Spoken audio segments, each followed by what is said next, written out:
નમસ્કાર TV9 સમાચાર સાથે હું છું શિવાની।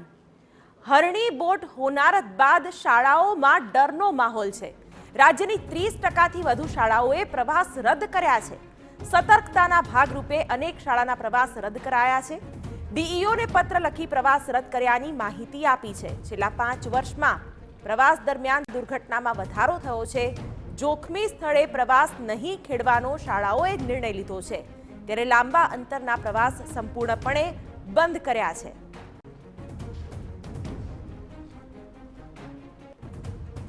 મારી સાથે ગુજરાત રાજ્ય સ્વનિર્ભર શાળા સંચાલક મહામંડળના ઉપપ્રમુખ જતીનભાઈ ભરાડ છે। આપણે તેની સાથે વાત કરીશું।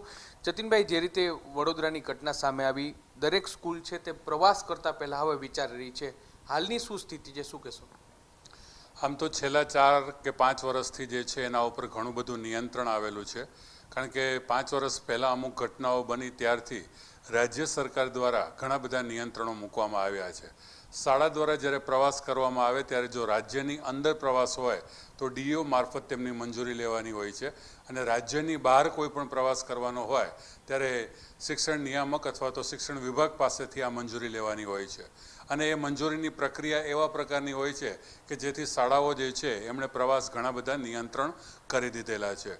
પણ જ્યારે વડોદરાની અંદર આ પ્રકારની ઘટનાઓ બની ત્યારથી લગભગ આખા રાજ્યની અંદર 25થી 30% જેટલા પ્રવાસોની અંદર ઘટાડો આવ્યો છે, કારણ કે પરિસ્થિતિ એવા પ્રકારની છે કે બાળકો જ્યારે લાંબા પ્રવાસમાં જાય અથવા તો ઘરની બહાર નીકળે ત્યારે એ વધારે ખીલતા હોય છે, અને એ પોતાના આનંદના અતિરેકની અંદર ક્યારેક એવી ઘટનાઓ બની જતી હોય છે જે વડોદરામાં ઘટના બની, અને ત્યારે તેની જવાબદારી સંપૂર્ણ એ શાળા ઉપર આવતી હોય છે, અને એટલા માટે શાળાઓ જે છે પોતાની ઉપર જોખમ ન આવે અને એની સાવચેતી રૂપે જે બહુ લાંબા પ્રવાસો જે છે એની અંદર બહુ મોટો કાપ જે છે એ આવી રહ્યો છે। જતીનભાઈ, કેટલી રાજ્યની કેટલી શાળાઓ છે, કેટલા ટકા શાળાઓ છે કે જે આ પ્રકારના પ્રવાસો છે તે રદ કરી છે, ને એની શું અસર આવી શકે, શું માનો છો?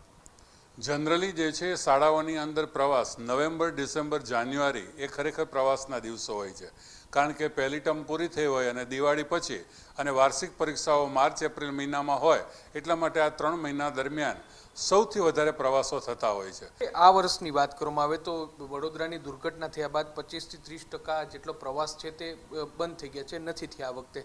હવે આવતા વર્ષે જ્યારે નવેમ્બર, ડિસેમ્બરનો સમય આવશે, શું શાળા તકેદારી રાખશે? તમારું જે ખાનગી શાળા મંડળ છે તે શું તકેદારી રાખશે?